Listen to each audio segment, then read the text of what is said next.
നമ്മുടെ എല്ലാവരുടെ ലൈഫിൽ ചില ആൾക്കാരെ നമ്മൾ പരിചയപ്പെടുമ്പം നമ്മളറിയാതെ തന്നെ നമ്മൾ വിചാരിക്കും ലൈക്ക് എനിക്ക് അവരുടെ പോലെ ഒരു പേഴ്സണാലിറ്റി കിട്ടിയിരുന്നെങ്കിൽ അല്ലെങ്കിൽ ആവാൻ പറ്റിയിരുന്നെങ്കിൽ എന്ന്.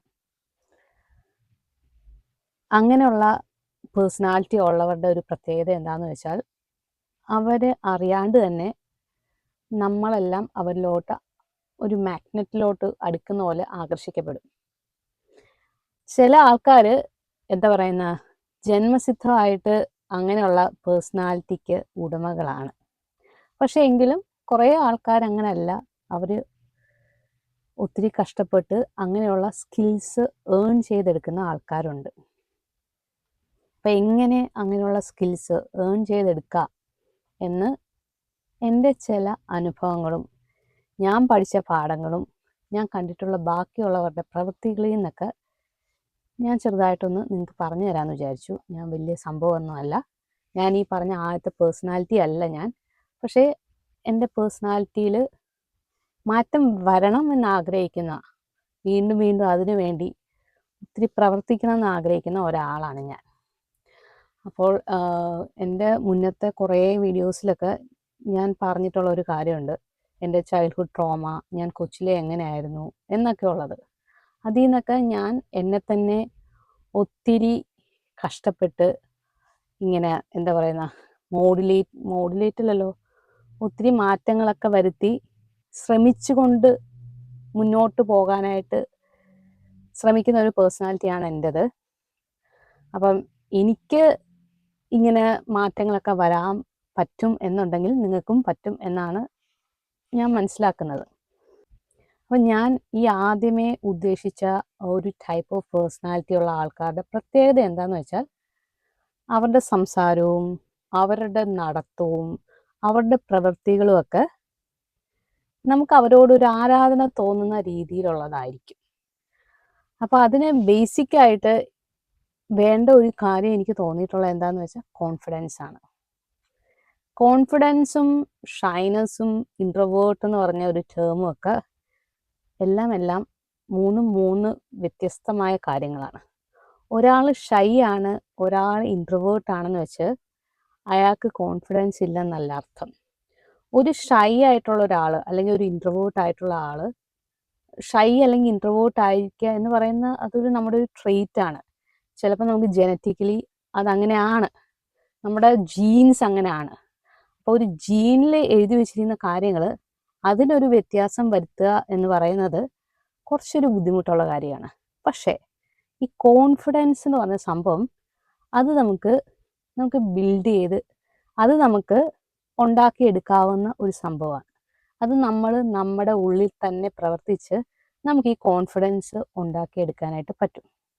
ഇപ്പോൾ ഒരാൾ കോൺഫിഡൻ്റ് ആയിട്ടിരിക്കുക എന്ന് പറഞ്ഞാൽ, കോൺഫിഡൻ്റ് ആകുക എന്ന് പറഞ്ഞാൽ, ഇപ്പോൾ ഒരു മീറ്റിങ്ങിൽ ഒരു കാര്യത്തെക്കുറിച്ച് ഒരു അഭിപ്രായം ചോദിക്കുന്നു.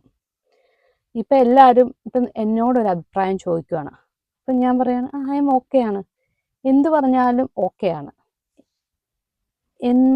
എന്നതാണ് എൻ്റെ ഒരു മറുപടി എന്നുണ്ടെങ്കിൽ, എനിക്ക് ഓക്കെ അല്ലാത്ത ഒരു കാര്യവും എനിക്ക് ഓക്കെയാണെന്ന് എപ്പോഴും പറഞ്ഞുകൊണ്ടിരുന്നാൽ എന്നോട് ആൾക്കാർക്ക് ഉണ്ടാകുന്ന ഒരു ഇമ്പ്രഷൻ എന്ന് പറഞ്ഞാൽ ഇതെന്ത്, അതിനോട് പറഞ്ഞിട്ടൊരു കാര്യമില്ല, അതിന് പ്രത്യേകിച്ച് ഒപ്പീനിയനും ഇല്ല, അഭിപ്രായം പറയാനും ഇല്ല, ഒന്നുമില്ല എന്നുള്ള ഒരു ഇമ്പ്രഷനാണ് നമ്മളെക്കുറിച്ച് ഉള്ളത്. അപ്പം അതെങ്ങനെ മാറ്റിയെടുക്കാമെന്ന് വിചാരിച്ചാൽ നമുക്ക് ഇഷ്ടമില്ലാത്ത ഒരു കാര്യം ഇഷ്ടമില്ല എന്ന് തന്നെ പറയാൻ ശ്രമിക്കുക. എന്ന് വെച്ചാൽ നോ പറയേണ്ട അടുത്ത് നോ പറയുക. ഇപ്പം നോ പറയാനായിട്ട് പല രീതികളുണ്ട്. ഐ കനോട്ട് ഡു ദാറ്റ്, അല്ലെങ്കിൽ എന്നെ കൊണ്ടൊന്നും പറ്റത്തില്ല അത്, ഈ ഒരു രീതിയിലല്ലാണ്ട് തന്നെ ഇത് ഇങ്ങനെ ചെയ്താൽ അങ്ങനെയാണ് എന്ന കാര്യം ഞാൻ എന്തുകൊണ്ട് അതെങ്ങനെ പറയാൻ കാരണം എന്ന് പറഞ്ഞ് മനസ്സിലാക്കിക്കൊണ്ട് തന്നെ നമുക്ക് ഒരാളോട് വളരെ പ്ലീസ്ഫുൾ ആയിട്ട് തന്നെ നോ പറയാനായിട്ട് പറ്റും. അപ്പം അത് നമ്മുടെ ഒരു പേഴ്സണാലിറ്റിയുടെ ഒരു ട്രെയ്റ്റ് ആയിട്ട് നമ്മൾ ബിൽഡ് ചെയ്തെടുക്കാനായിട്ട് ശ്രമിക്കുക. അപ്പം നമ്മുടെ കോൺഫിഡൻസ് നമ്മളറിയാതെ തന്നെ അവിടെ ബിൽഡ് ചെയ്തെടുക്കും. അത് നമ്മുടെ പേഴ്സണാലിറ്റിയെ ഒന്ന് ഷെയ്പ്പ് ചെയ്യാനായിട്ട് സഹായിക്കുന്ന ഒരു കാര്യമാണ്. പിന്നെ വേറൊരു കാര്യം എന്ന് പറഞ്ഞാൽ എനിക്ക് തോന്നിയിട്ടുള്ളത് അറിവ്, നോളജ്. നമുക്ക് കാര്യങ്ങളെക്കുറിച്ച് നമുക്ക് അറിവുണ്ടായിരിക്കുക എന്ന് പറയുന്നത് വളരെ ഇമ്പോർട്ടൻ്റ് ആയിട്ടുള്ള ഒരു കാര്യമാണ്. Especially current affairs. ഇപ്പം എല്ലാത്തിനെ കുറിച്ചും, ഈ ലോകത്ത് നടക്കുന്ന എല്ലാത്തിനെ കുറിച്ചും അറിവുള്ള ആൾക്കാരൊന്നും കാണത്തില്ല. പക്ഷേ എങ്കിലും ബേസിക് ആയിട്ട് എല്ലാത്തിനെ കുറിച്ചും അറിവുണ്ടായിരിക്കുക എന്നുള്ളത്. ഇപ്പം എൻ്റെ ലൈഫിൽ എവിടെയൊക്കെ എനിക്ക് പരാജയപ്പെട്ട ഒരു കാര്യം എനിക്ക് തോന്നുന്നത്, ഇപ്പം ഞാൻ കുറേ വായിക്കും, പക്ഷേ എനിക്ക് കുറേ വായിക്കാൻ പറ്റിയിരുന്ന കുറേ അവസരങ്ങളൊക്കെ ഉണ്ട്, സമയങ്ങളൊക്കെ ഉണ്ട്. അന്നൊന്നും ഞാൻ ബുക്കൊന്നും അധികമൊന്നും വായിക്കത്തൊന്നും ഇല്ലായിരുന്നു. അന്നേ തൊട്ട് ഞാൻ കുറേ ബുക്സൊക്കെ വായിച്ചിരുന്നെങ്കിൽ എനിക്ക് എൻ്റെ നോളജ് ഇതിൽ കൂടുതൽ ബിൽഡ് ചെയ്യാൻ പറ്റിയേനെ. അപ്പം ഈ ബുക്കിൽ നിന്ന് നമുക്ക് കിട്ടുന്ന നോളജ്, അത് ബുക്ക് വായിക്കുമ്പോൾ നമുക്ക് മനസ്സിലാകത്തില്ല. പക്ഷെ പതുക്കെ പതുക്കെ നമ്മൾ അറിയാണ്ട് തന്നെ നമുക്കൊരു ലൈഫിനെ കുറിച്ചുള്ള അവബോധം, അല്ലെങ്കിൽ സൊസൈറ്റി, അങ്ങനെ അങ്ങനെ കുറേ നോളജ് നമ്മൾ ഗെയിൻ ചെയ്യും. അപ്പം അങ്ങനെ വരുമ്പോൾ നമുക്ക് കിട്ടുന്ന നമ്മുടെ പേഴ്സണാലിറ്റി വരുന്ന ഒരു ചേഞ്ച് എന്ന് പറഞ്ഞാൽ ഭയങ്കര വ്യത്യാസമാണ്. അപ്പോൾ ഈ ഒരു നോളജ് ഗെയിൻ ചെയ്യുമ്പോൾ തന്നെ നമുക്കറിയാണ്ട് നമ്മൾ കുറേ കോൺഫിഡൻസ് ബിൽഡ് ആവും. അപ്പോൾ കോൺഫിഡൻസ് ബിൽഡ് ചെയ്യുക, നമ്മുടെ നോളജ് ബിൽഡ് ചെയ്യുക. അപ്പോൾ ഈ നോളജ് ബിൽഡ് ചെയ്യുമ്പോൾ തന്നെ നമ്മൾ അറിയാണ്ട് തന്നെ നമ്മളൊരു കോൺഫിഡൻ്റ് ആയിട്ടുള്ള ഒരാളായിട്ട് മാറും. പിന്നെ അടുത്ത കാര്യം എന്ന് പറഞ്ഞാൽ എനിക്ക് തോന്നിയിട്ടുള്ളത്, ഇപ്പം നമ്മളൊരു പ്രായം കഴിഞ്ഞാൽ, നമുക്കൊരു 18 അല്ലെ 20 വയസ്സ്, ഇവിടെയൊക്കെ ആണെങ്കിൽ 18 വയസ്സ് കഴിയുമ്പോൾ തന്നെ, നാട്ടിലെ ഒരു രീതിയൊക്കെ വെച്ചിട്ട് വിദ്യാഭ്യാസം കഴിഞ്ഞ് കഴിയുമ്പം ഒരു 22, 23 വയസ്സ് കഴിയുമ്പം ആ ഒരു സമയത്തെങ്കിലും നമ്മൾ ഫിനാൻഷ്യലി ഇൻഡിപെൻഡൻ്റ് ആയിരിക്കുക എന്നുള്ളത് വളരെ ഇമ്പോർട്ടൻ്റ് ആണ്. വളരെ ഇമ്പോർട്ടൻ്റ് എന്ന് വെച്ചാൽ നമ്മുടെ ഒരു കോൺഫിഡൻസ്, നമ്മളെ നമ്മളാക്കി നമ്മുടെ കാലിൽ നിൽക്കാൻ പറ്റുന്ന ഒരു പ്രാപ്തരാക്കുന്ന ഒരു സംഭവമാണ് ഫിനാൻഷ്യൽ ഇൻഡിപെൻഡൻസ് എന്ന് പറയുന്നത്. എൻ്റെ ജീവിതത്തിൽ എൻ്റെ ഏറ്റവും വലിയ ആഗ്രഹം എന്താണെന്ന് വെച്ചാൽ, ഞാൻ എത്ര പ്രായമായാലും, ഇനിയിപ്പോൾ 80 വയസ്സായാലും എനിക്ക് ബുദ്ധിയും ബോധവും ഉണ്ടെന്നുണ്ടെങ്കിൽ എനിക്ക് എൻ്റെ ഫിനാൻഷ്യൽ ഇൻഡിപെൻഡൻസ് വേണം എന്നുള്ളതാണ്. അതിപ്പോൾ ഞാൻ പഠിച്ച ജോലിയിൽ തന്നെ എനിക്ക് ജോലി ചെയ്യണമെന്നൊന്നുമില്ല. ഏതെങ്കിലും രീതിയിൽ ഒരു സോഴ്സ് ഓഫ് ഇൻകം എനിക്ക് കിട്ടണം. അതല്ലാണ്ട് ഞാൻ വേറൊരാളെ ഡിപ്പെൻഡ് ചെയ്യേണ്ട. എത്ര പ്രായമായാലും ആ പ്രായത്തിനും എന്നെക്കൊണ്ട് ചെയ്യാൻ പറ്റുന്ന എന്തെങ്കിലും ചെറിയ ജോലിയോ എന്തെങ്കിലും ചെയ്തിട്ട് ഒരു ഫിനാൻഷ്യൽ ഇൻഡിപെൻഡൻസ് വേണം എന്നുള്ളതാണ് എൻ്റെ ഏറ്റവും വലിയ ആഗ്രഹം. അപ്പോൾ ഈ ഫിനാൻഷ്യൽ ഇൻഡിപെൻഡൻസ് ഉള്ള ഒരു ആളോട് നമുക്ക് തോന്നുന്നൊരു ബഹുമാനം എന്ന് പറയുന്നുണ്ടല്ലോ, അത് വേറൊരു ലെവലായിരിക്കും. നിങ്ങളൊന്ന് ആലോചിച്ച് നോക്കൂ. ഇപ്പം നമുക്ക് നമ്മുടെ ലൈഫിൽ എന്ത് കാര്യത്തിനും വേറൊരാളെ ഡിപ്പെൻഡ് ചെയ്യേണ്ട ഒരു അവസ്ഥയാണെന്നുണ്ടെങ്കിൽ, നമ്മൾ അറിയാണ്ട് തന്നെ നമ്മൾ അവരുടെ മുന്നിൽ നമ്മൾ അവരുടെ താഴെയാണ്. അവർക്ക് തോന്നും നമ്മൾ അവരുടെ താഴെയാണെന്നും, നമുക്ക് തോന്നും അവർ നമ്മുടെ മുകളിലാണെന്നും. അങ്ങനെ ഒരു ഡിവിഷൻ അവിടെ വരും. അത് വരാണ്ടിരിക്കണം എന്നുണ്ടെങ്കിൽ, നമുക്ക് ബാക്കിയുള്ളവർക്ക് നമ്മളോട് ബഹുമാനം തോന്നണമെന്നുണ്ടെങ്കിൽ ഏറ്റവും അത്യാവശ്യമായിട്ട് വേണ്ട ഒരു കാര്യം ഫിനാൻഷ്യൽ ഇൻഡിപെൻഡൻസ് ആണ്.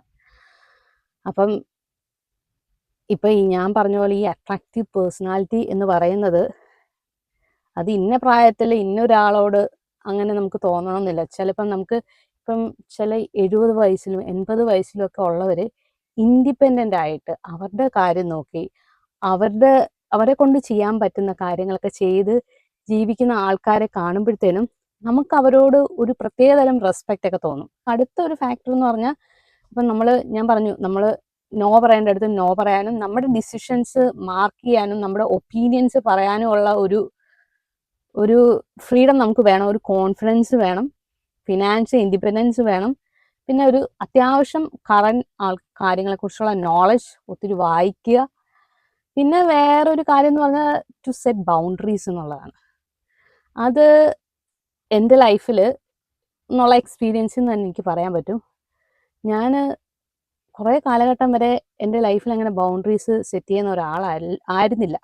കാരണം ആർക്കും വന്ന് ചവിട്ടി തേച്ചിട്ട് പോകാം എന്നുള്ള ഒരു ക്യാരക്ടറായിരുന്നു എൻ്റെത്. ലൈക്ക് ആരെന്ത് പറഞ്ഞാലും യെസ് പറയുക. ഞാൻ എന്നെ തന്നെ എന്താ പറയുക, ഒത്തിരി കഷ്ടപ്പെടുത്തിയിട്ടാണെങ്കിലും ബാക്കിയുള്ളവർക്ക് ചെയ്തു കൊടുക്കുക, ബാക്കിയുള്ളവരുടെ പുറകെ നടക്കുക, ഇങ്ങനെ ഉള്ള ഒരു ടൈപ്പ്.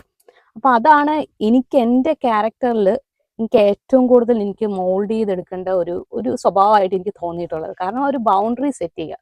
നമ്മൾ ഒരു കാര്യം മനസ്സിലാക്കുക, ഇപ്പം ഏത് റിലേഷൻ ആണെങ്കിലും, ഇപ്പം നമ്മുടെ ഫാമിലി ആയിക്കോട്ടെ, ഫ്രണ്ട്സ് ആയിക്കോട്ടെ, റിലേറ്റീവ്സ് ആയിക്കോട്ടെ, ഏതൊരു റിലേഷൻ ആണെങ്കിലും നമ്മൾ അവരുടെ പുറകെ ഇങ്ങനെ നടക്കുമ്പം നമുക്ക് അവിടെ പ്രത്യേകിച്ച് ഒരു വാല്യൂയും കാണത്തില്ല. മനസ്സിലായില്ലേ? നമ്മളൊരു ബൗണ്ടറി സെറ്റ് ചെയ്യണം.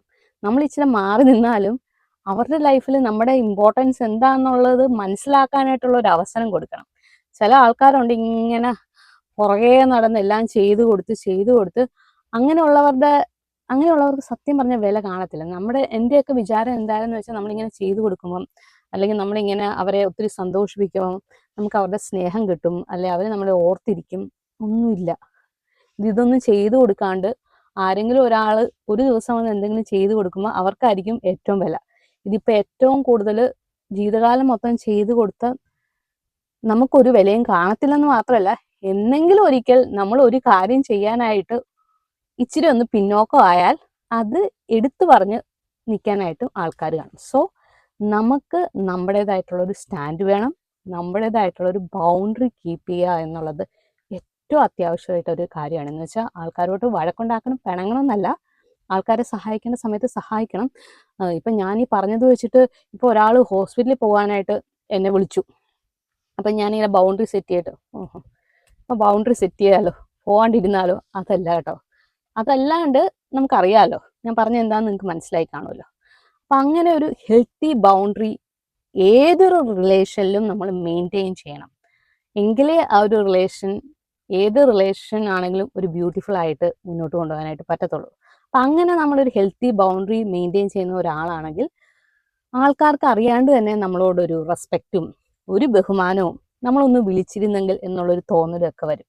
അപ്പം ഇങ്ങനെ കുറച്ച് കാര്യങ്ങളൊക്കെ എല്ലാം കൂടി ചേരുമ്പോഴാണ് ഞാനീ പറഞ്ഞ ആദ്യത്തെ ഒരു ടൈപ്പ് ഓഫ് ആൾക്കാരുണ്ടല്ലോ, അവരുടെ പോലത്തെ ഒരു പേഴ്സണാലിറ്റി എനിക്കുണ്ടായിരുന്നെങ്കിൽ എന്ന് നമ്മൾ അറിയാതെ തന്നെ ഇങ്ങനെ ആഗ്രഹിച്ചു പോകുന്ന ഒരു പേഴ്സണാലിറ്റിയിലൂടെ നമുക്ക് എത്തിപ്പെടാൻ പറ്റുന്നത്. അപ്പം അത്രേ ഉള്ളൂ ഇന്നത്തെ ഈ വീഡിയോ എന്ന് പറയുന്നത്. ഐ ഹോപ്പ്, എനിക്ക് ഇതിനെക്കുറിച്ച് വലിയ അറിവൊന്നുമുള്ള ആളല്ല, പക്ഷെ എനിക്ക് എൻ്റെ ലൈഫിലുണ്ടായ കുറേ പരാജയങ്ങളും ബാക്കിയുള്ള ലൈഫിൽ നിന്ന് ഞാൻ കണ്ടുപഠിച്ച കുറേ കാര്യങ്ങളും എല്ലാം നിങ്ങളുമായിട്ടൊന്ന് ഷെയർ ചെയ്യാമെന്ന് വിചാരിച്ചു. That's all. Bye bye.